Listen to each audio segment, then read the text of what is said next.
Go ahead, Dr. Mirzaians. Yeah, I was just getting the screen ready.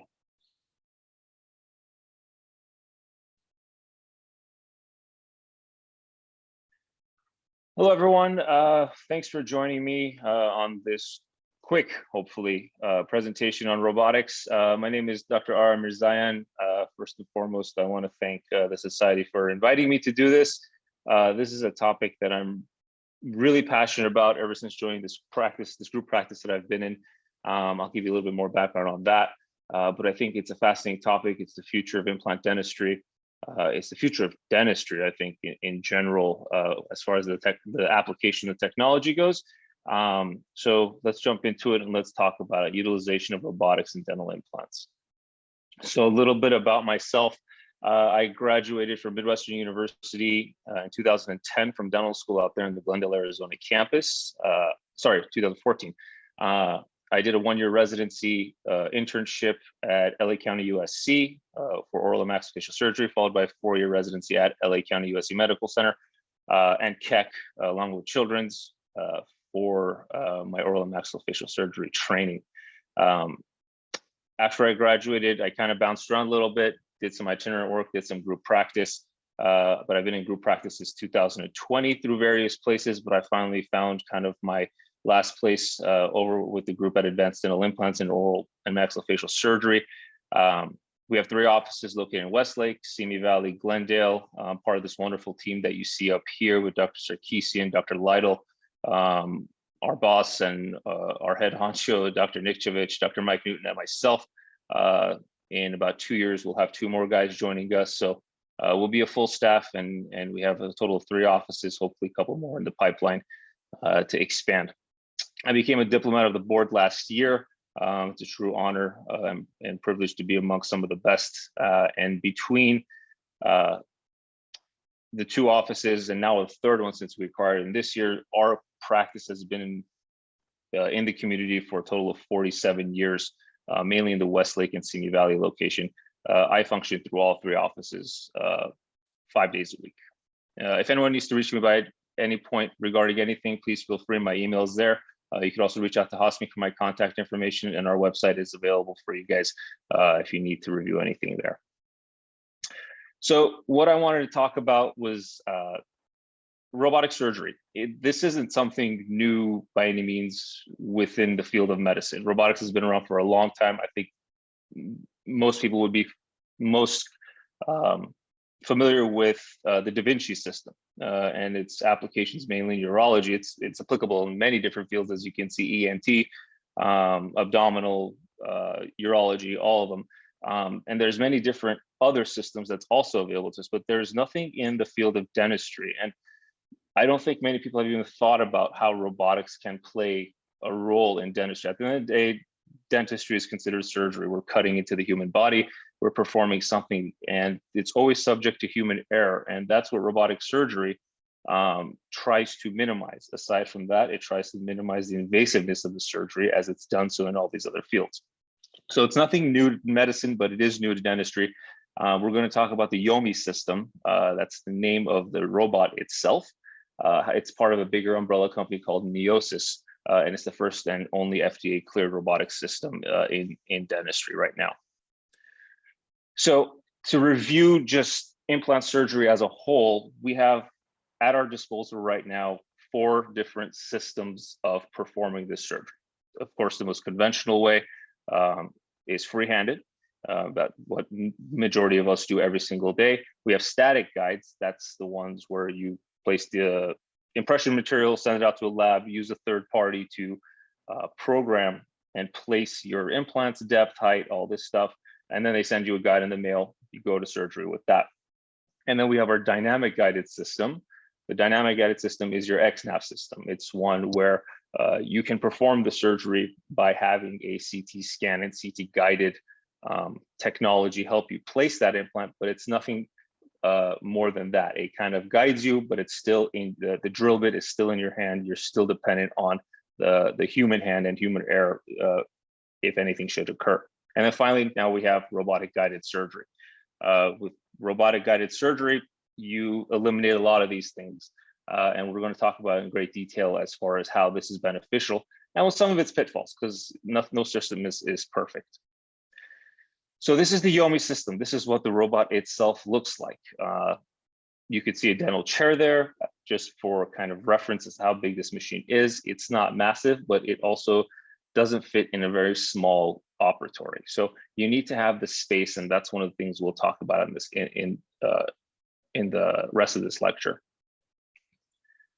So one of the features of the robotic system, and one of the key things that the founder or the developer, inventor of this, Ara Mirzaians, has wanted to implement is haptic feedback. So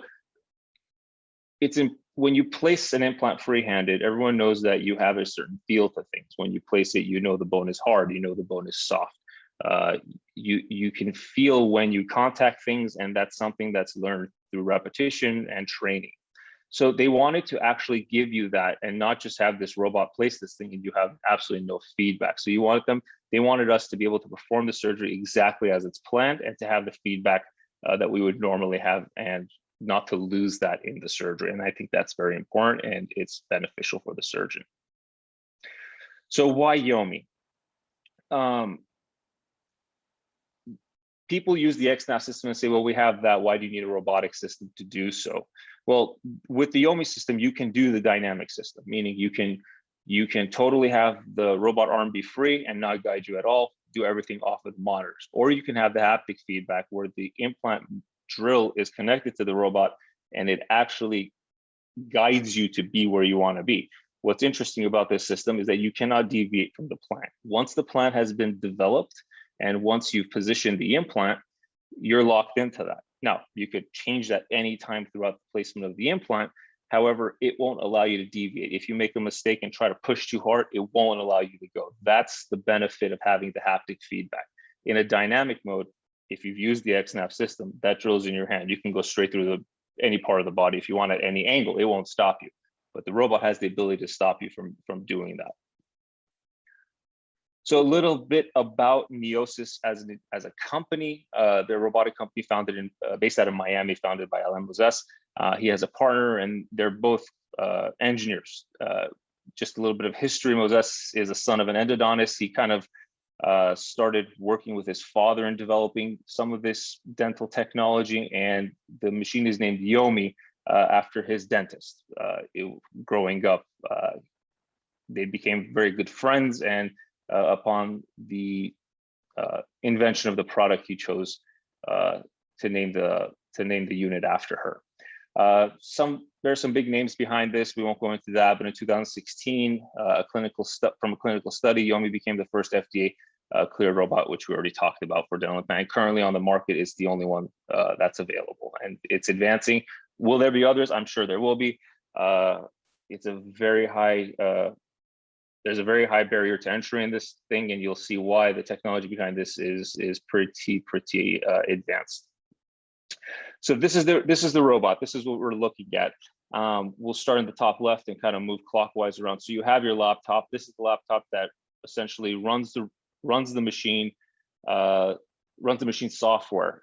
It has a different computer built into the system itself, but the laptop allows you to do your surgical planning. So if you're used to creating guides of any sort for your patients in the static guides, this is the same exact software, except you're in control, that you have no one to talk to do it. Say, move this way, move it that way. You take your CT scan, you upload it into the system, and now you have restoration-based implant placement. You place your crown. Based off of that, you position the implants. You have the guidance arm. The guidance arm is the guts of the unit itself. So you can see it has 3 ball joints, and it functions along this. At the end of that guidance arm is your handpiece. Now that handpiece is locked into the unit. Again, this is held by the surgeon, and it's essentially guided by the surgeon. If you don't put input, it will not move. But when you put input, it will guide you in the direction that you have planned. So it will not move anywhere other than where you've planned, but it will only move if you push it in that direction. So you have to have surgeon input. It's not total hands off. Then we have the patient tracking arm. Now, the biggest problem in any form of robotic surgery has always been, especially when it's bone-based, is finding the patient in space, or tracking that patient in space. It's hard to have soft tissue landmarkers, meaning you can't just put a couple points on the patient's head or cheek or anywhere else, because soft tissue moves and that'll cause you to deviate from the plan. So you have to have a bony landmark. Now you'll see coming up that we utilize a splint. A splint is placed into the patient's mouth. It's almost like a triple tray that you would use for an impression for crown and bridge. And then that remains in the patient's mouth throughout the entirety of the surgery. That tray, that triple tray, is attached to this tracking arm. And as the patient moves, the robot understands its motion and adjusts the robotic arm to move with it. And one of the videos coming up will demonstrate this, and it's quite fascinating. And then, of course, the monitor. This is a monitor that you use during surgery to visualize where you are, what you're doing, how far you are. Yomi can be incorporated into the digital workflow. As we talk about, restorative dentistry moving into a more digital, into a more, what's the word I'm looking for? Digital avenue, I guess. Everyone's looking to do things digitally and implement it, and that can be done with Yomi. So at the end of the case, we'll talk about how this is implemented into all-on-4 cases and digital planning. But you can use Yomi seamlessly in the digital planning stages, along with other people who are involved in the case, whether it be your prosthodontist, whether it be your general dentist, whoever it may be, using the crown down approach. And it's all collaborative and it's all in real time. So why robotic guidance for dental implants? So everyone has the challenge of, intraoral access being the #1 problem. In my personal opinion, at least that's what it is. So patients that can't open while you're trying to get into the back, you have a long drill, you can't fit it in there. They have TMJ issues, they can't open. Visibility, bone density, limitations of the human hand. These are all problems that every single experienced surgeon is challenged by. No one is immune to these things. Some of the limitations of the static guide can be delays from the scan or presentation of the patient to the time of actual implant placement. Patient comes with a broken number 9 and you need to replace it. Well, it's going to be hard to convince that patient to take an impression, send it off to a lab, wait for a splint, come back for precision placement. Now, some of us can't do this free-handedly and achieve ideal results, but there are cases where there's only one place that implant can go in an emergency case, and that's where the static guides are limited. And then I'm sure I'm not the only one in the room that has challenges with these intraoral splints. You have them made, they come in, you try to place them, something's not right. Now, where did that go wrong? Did that go wrong in the impression part? Did it go wrong during the scan? Is it the splint that's not seated? Is it the drill length? Everyone's had these where you take off the splint and then freehand 1 or 2 of any number of implants that you were trying to place. So those are the challenges that's overcome by robotics and dental implant surgery.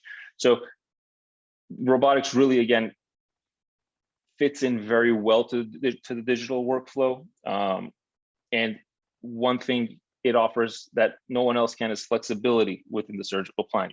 If something doesn't look right to you, on spot, in that moment, you can stop, readjust the plan, robot's ready for the new plan. It's quick, simple, and reliable. My biggest thing that I use this for, other than our emergency implants that we place, is the flapless technology. So once I have this planned in our system, I no longer flap. I don't need to flap. I don't need to see the ridge for any reason. When I work with the drill, I can identify where it wants to go. And if I don't agree with it, then I step back, I take a look at the plan. And if I have to flap, I'll flap it. But I would say 95% of the time, I'm not flapping any of these cases. I may at most do a tissue punch and go straight to it. So here's kind of the workflow for Yomi. You place the splint. That's like your triple tray. With that, you scan the patient. Now, when the patient goes into your CT scanner, attached to that tray is a fiducial marker. In the presentation moving forward, you're gonna see that there's an external fiducial marker. It wraps around the patient kind of along the outside. This has now changed, and Yomi now has an intraoral. So it's much more compact, it's much more comfortable to wear during the case. I don't have a photo of that one, unfortunately, but I'll try to get it to you guys by the time we get to Las Vegas, in case everyone wants to see it. Then once the scan is obtained with the fiducial marker, you virtually plan your case. That's positioning of your implant, X, Y, Z, whatever you need to do. Attach the patient to the actual machine via the tracking arm. You find your landmark. This one's critical because you need to verify that where the drill is actually where the computer recognizes it to be. For example, you'll see a video where we try to identify a marker. We can't. The computer and the CT scan are off somewhere. And you need to find something in the mouth that you can essentially pinpoint on the CT scan, so that now the two files are merged together. And then you perform your haptic surgery. Once your surgery is done, you remove the splint, patient's over. The whole surgery is over. So this is kind of what it looks like in the upper screen. There's a lot of scatter that makes it look a lot bulkier than it actually is. But this is the CT scanner. The green dots that you see is the extraoral fiducial array. So this is how it recognizes where the patient is in space based off of a fixed fiducial. Now you move into your restorative based planning. If you have a wax up in an STL file from a lab for any reason, or we have a surgical planning software that can do that for you, well, you can import that, such as CAD/CAM files, into the actual CT scan or the planning software. Once it's placed, then you move into the implant system and you start planning your implants. So let's take a look here.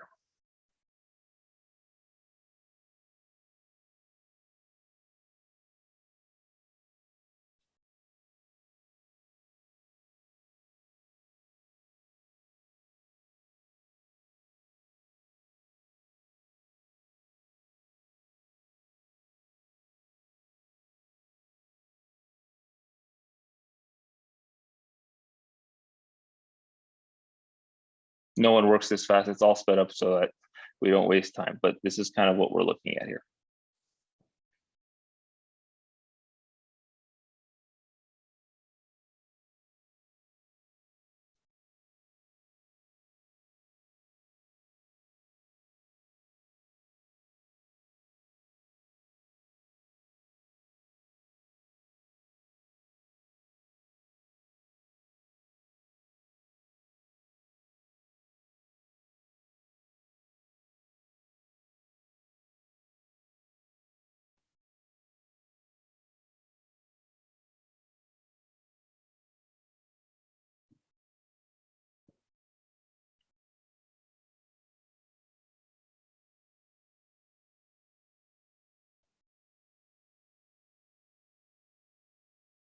And there's your plan. So implant positioning, you can do this in 3 dimensions. Anyone who's done this in the static guides or used those third-party providers to do this, same thing, nothing different as far as the planning goes. So the implant can be done 2D, 3D, however it is that you're comfortable with. Obviously, you have the CT cuts in the top, and then in the 3-dimensional, you have your access point or your screw hole from the top, so you can visualize where it's going to be exiting from. So this is what we're talking about, the patient robotic arm. So this is kind of the guts of the unit in the sense of how it recognizes where the patient is in space. Now, if the patient turns its head to the right or left, the robot moves with it. So if you look at the drill that's connected to the patient, no one's touching that drill, but as you move the head moves with it. So the tracking arm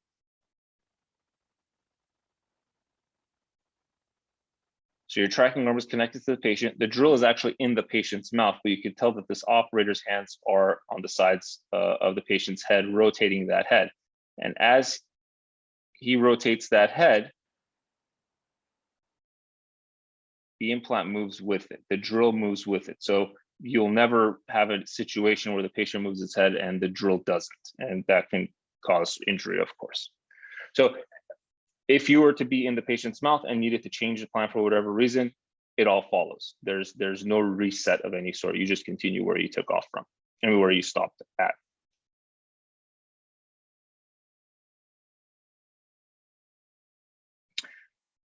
So once the patient is connected to the unit, you check your landmark. Your landmark is the identification that the drill recognizes that point and that the CT scan and the machine are in sync essentially.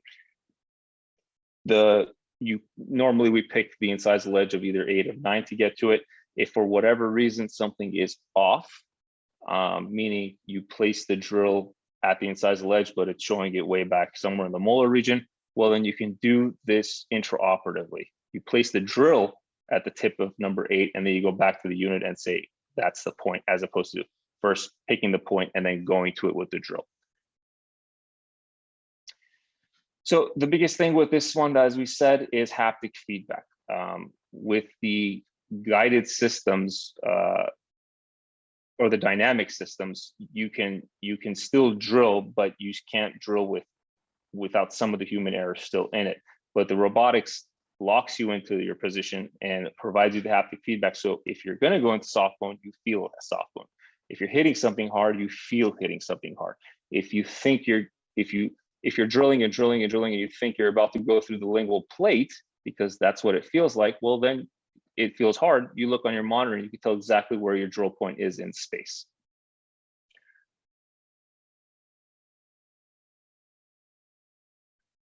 One of the challenges that a lot of us have, especially talking about second molars, is kind of going into the patient's mouth and getting the drill oriented and standing it up straight in order to do it, just because of the limited access the patient has that far posteriorly. So the guiding system will orient the drill always to the long axis of the implant. So you can go in sideways and then correct for that laterally. So that gives you a little bit more space, a little bit of angulation to kind of play with, and allows you to use shorter drills. The biggest problem with static splints is that our drill lengths are excessively long and sometimes impossible to get back there, let alone rotate into the splint and then drop into the site. So with this technology, you can actually utilize a shorter drill and have much better access and visualization to the target location.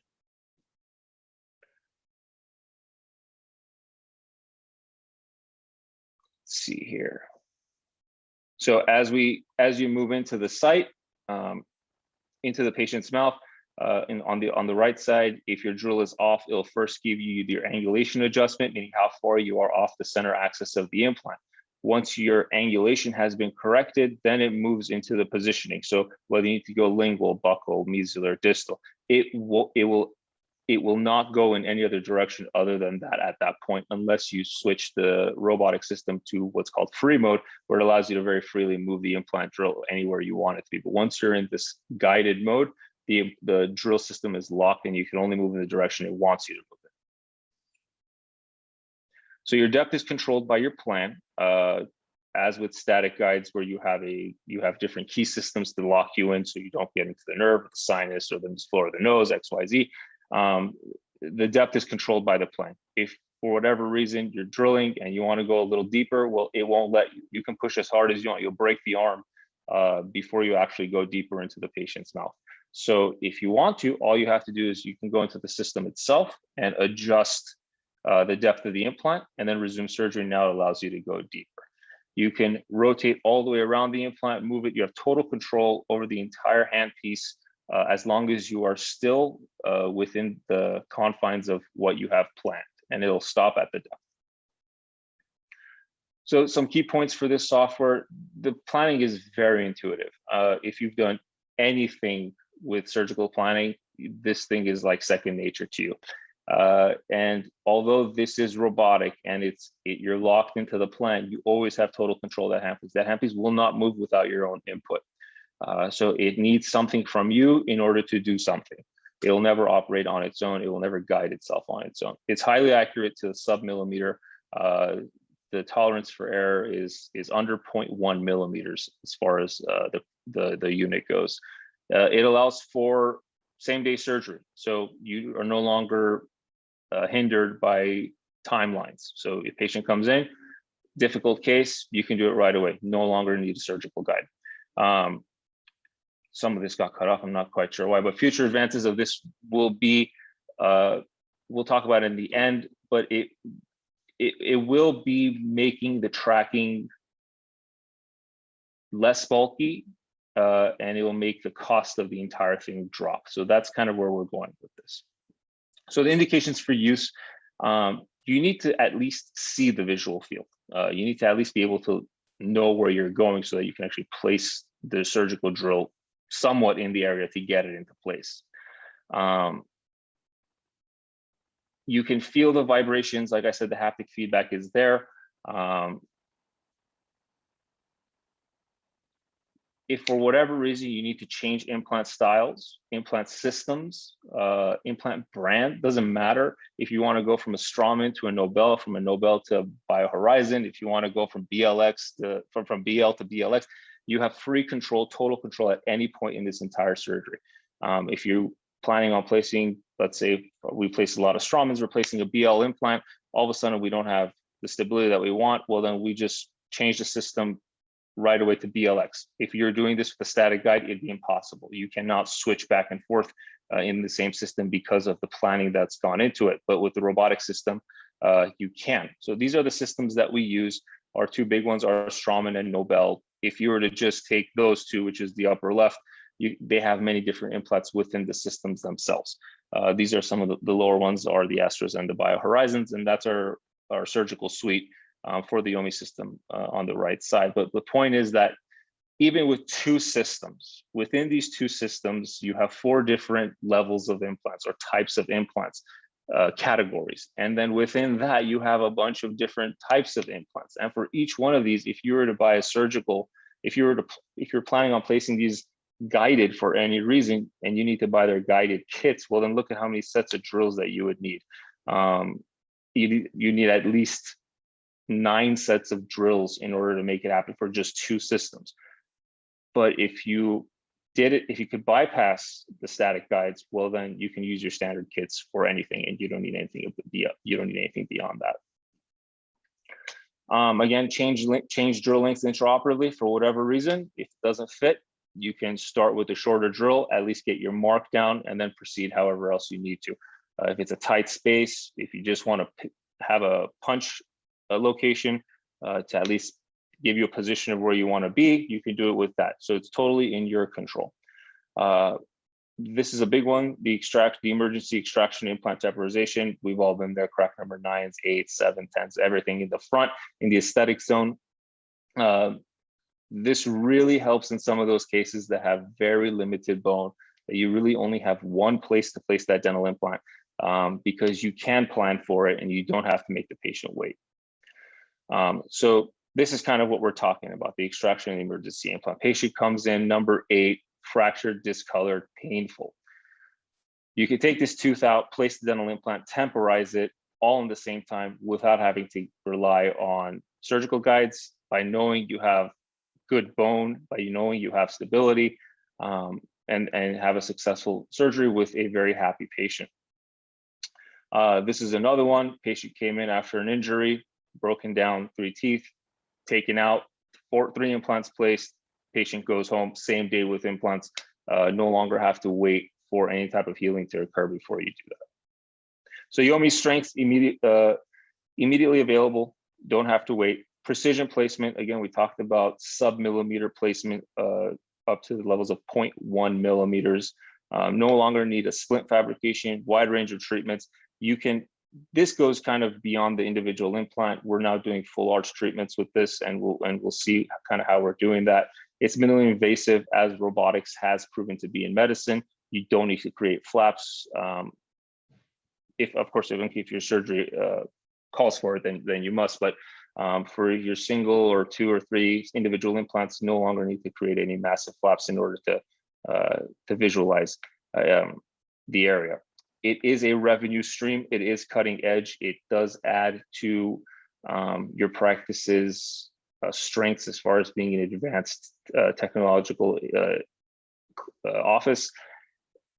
Less implant systems to worry about, less components to worry about. You don't need to buy so many drills, so many splints, X, Y, Z. So it's a great system, but it has some shortcomings. It's definitely more time consuming. If you know anyone in the medical field that's used robotics, the nurses always tell you how difficult it is to set up these cases. The robot does take time to set up, to calibrate, to get it ready. There is a per implant cost. The splints themselves run about $150 a splint, and you cannot reuse the splint. So every time you use it, you have to eat the cost of $150, or the triple tray, the splint that I was talking about. And then the staff needs to be well trained. This only works if you're not the one controlling the system itself. You need to have your nurses there being able to switch back and forth, telling the implant, now we're at the second drill, now we're at the third drill, and being able to walk you through it without you having to deglove or reach over every time. It also slows you down. Although this is precision placement, it does take time. I can place a single tooth implant a lot faster freehand than I can with this, but if it's a case that really needs specific placement, then this is the only way to do it. The dislodgement of the stent is an issue with this system. A lot of people come down with worn down teeth. They don't have longer teeth in the posterior. They have a collapsed posterior, or they have large tori or large alveolar ridge. The splint attaches to the patient by way of impression material, and it's tightened down with a screw that kind of grips it. Now, if you have short teeth and you don't have a lot of interdental spaces for it to latch onto, then that splint can become dislodged, and now your surgical planning can be off. And again, this unit takes up space. As we saw in the beginning, compared to that dental chair, it takes up a lot of room. You throw in 3 more people in there, so someone on the computer, yourself behind the robot, and 1 person switching out your drills. You need space for this unit to be in there, as small as it actually is compared to other robots that are available. So we're going to talk about 4 cases that I'm going to present on, and all of them required some form of grafting that we used. These are just some of the guidelines that myself and some of my partners use, whether it be 2-stage, the bone ring. The bone ring is Straumann's system, where it's cadaveric bone, the implant's placed within the bone ring, and then the bone ring is placed. That's a topic for a different day. Osteotome, osteodensification, that's your VersaBurst system, and then of course just having crazy amounts of bone or not having to graft at all. So here's RI. He came in for tooth number 2, was extracted 9 months prior due to some fracture. For this case, we used a punch technique, Yomi guided surgery, and a little bit of osteotome crestal elevation with some Krios and 12 weeks total healing time. So this is the patient. On the upper left side is what the tooth looked like at the time of extraction, and then on the lower left is at the time of implant placement 9 months later. So short crestal bone, sinuses there. He already had tooth number 3 placed by someone else outside. Use the osteotome technique. Again, you need at least 6 to 8 millimeters of good quality bone for this area. We use the Yomi system to initially get our location. And again, being a number 2 site, it's difficult to get back there. So we use our shorter drills. And when you plan for this case, you don't plan for the actual implant. So this is how the robot can guide you to do something other than implants. It will guide you to the depth of your first drill, which will be just short of the sinus. And that's where you'll set it. You'll pack your bone, you'll do your osteotomes, you'll pack your bone, you'll get it up there. Then you go back into the system for the Yomi system and place your actual implant into the sinus. And then that will allow you to take your drill to depth. So if we were to plan it this way, we plan it as if we're going to go into the sinus because the graft has already been done at this point. And then post-op, that's what it looks like.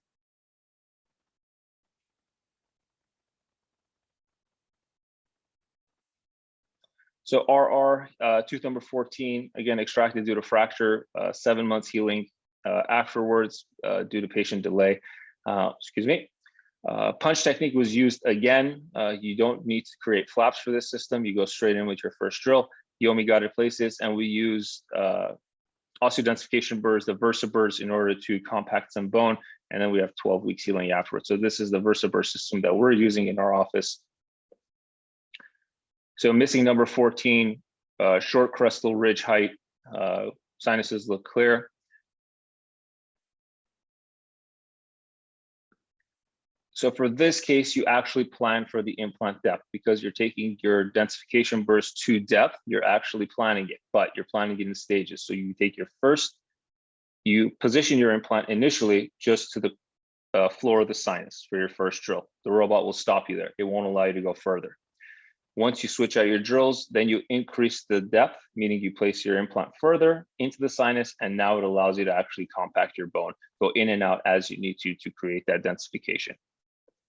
So this is the system where it's guided, and then finally the implant placement.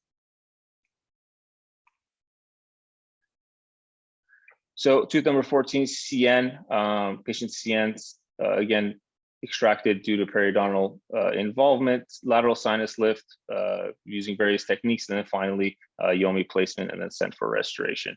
So extremely short height, sinus lift is done first, then the implant is placed. And you don't need to scan these patients again, as long as you kind of know where you want to place them, you can do them ahead of, you can do the sinus lift and the placement simultaneously. And there's post-op. So here's an image of what the old fiducial marker looks like. So in the all-on-4 cases, obviously you're going to be losing all the teeth that are involved. So you need something else to anchor, and you're anchoring to bone. In this case, the splint is actually screwed into the maxilla or the mandible preoperatively. The patient is scanned. This black thing you see is the external or extraoral fiducial marker. Those silver things are the beads that were the green points that we saw in the initial slide. However, this is now changed to an intraoral. It's much less bulkier. It extends into the mouth, and it's much more comfortable for the patient to wear. But this is, again, only done for the scanning portion of things. This is kind of where we were at the end of the surgery. The system can also be used for trefoil. Trefoil's somewhat popular. It's Nobel's essentially smile in a box. It's a prefabricated bar used for restoring the mandible in a quote-unquote all-on-4 technique, but in this case it's 3. It's a prefab bar, but the most critical point to this system is placement of that center implant, because this controls the angulation of the prefabricated bar. If this center implant is off by even 1/10 of a millimeter, the bar will not fit. So this procedure, from the time you start drilling to the time you're done, is about 15 minutes, but the placement of that very first implant takes like 30 minutes because you have to look at it so many times to make sure it's accurate, and Yomi can help you place that very accurately, and you no longer have to worry about angulations being off with this system. So this is the trefoil system for this patient. Patient comes in, obviously dentition is failing. You attach the patient, as you can see on the upper left-hand side. Those little circle dots floating in air are your fiducial markers. This is a bone splint, meaning it's screwed into the mandible itself. It cannot be attached to soft tissue because of the mobility of soft tissues. Plan for the implant placement and placement. So you can perform these surgeries off-handed. If you're left-handed, you can do it right-handed. If you're right-handed, you can do it left-handed. Because the implant guides you, all you need to do is provide input. As long as you provide that input, the robot will move. If you don't, it will not. You no longer need to invest in 3D printers for the sake of splint fabrication. So if you have one in your office where you're using it to fabricate splints, although it does take some time, you no longer need to do that because the splint is now obsolete in this scenario. And it's as close as you're going to get to doing standard surgery with any type of technological input. So really, if you ever get a chance to try the system, and if you want to come to our office and see it, you're more than welcome to. There's great feedback, and that feedback is truly something that's unique about this system that makes it great.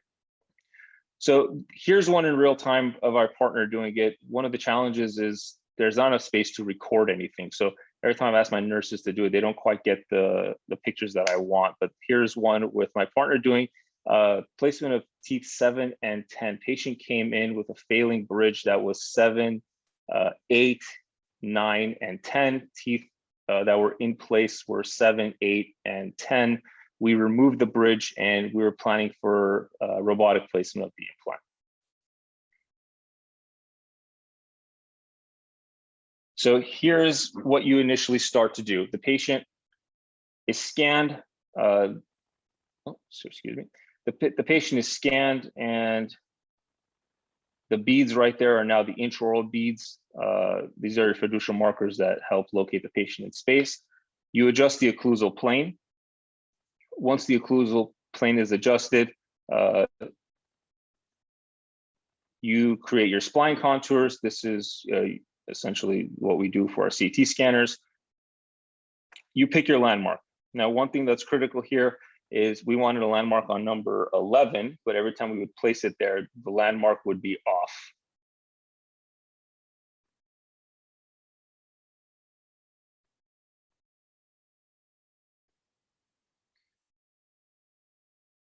So, anyway, we'll skip that. But every time you would place the landmark on number 11, it would put it somewhere else. So this is a scenario where we had to first put the drill where we wanted it to be, which was on the cusp tip of number 11, and then tell the machine this is where it is so it can merge the two files. Every implant system known to man is available within the Yomi system. You can do for number 7 a Straumann, you can do for number 10 a Nobel. If you're intra-op, I've done this before, where you're starting with a Straumann and then you realize after the first drill that, oh, my referral likes Nobels, I had to switch right away. I was able to do that. No harm, no foul.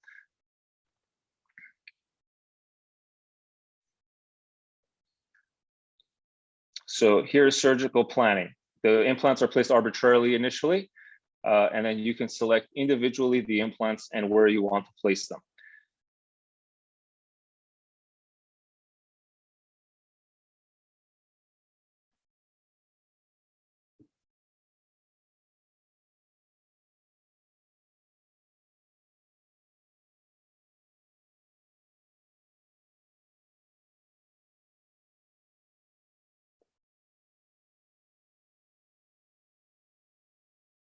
You can spin it all the way around, go all the way around an implant 360 degrees, make sure you're fully encased in bone.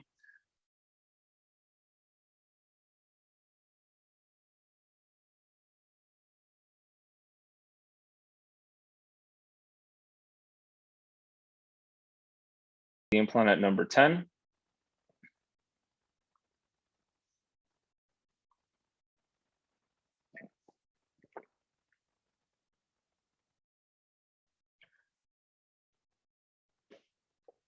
And again, you have real-time feedback. You can feel as it's getting tight, you can feel the Newton centimeters as you're putting it in, if that's something you're accustomed to feeling.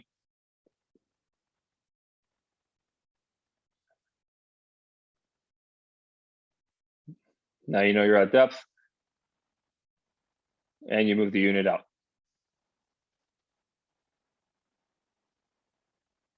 So after placing number 10, move on to number 7.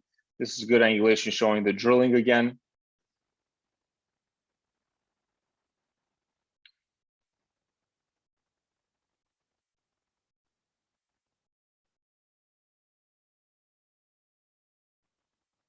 So as you can see, there is a very knowledgeable operator on the left-hand side controlling the unit, switching you back and forth between your implant drills, when you're going to the implant, when you're going to your next drill, or using a short drill, long drill, all that.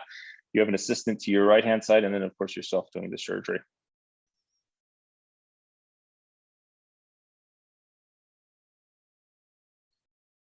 And that's the presentation. A couple things that I did want to mention. The future of this technology is not what it is today. Now, there's a lot of components that are going into this right now, such as the tracking arm, such as the fiducial marker. We're at a point now with this technology where you no longer need a preoperative scan with a fiducial marker, meaning you attach the splint to the patient.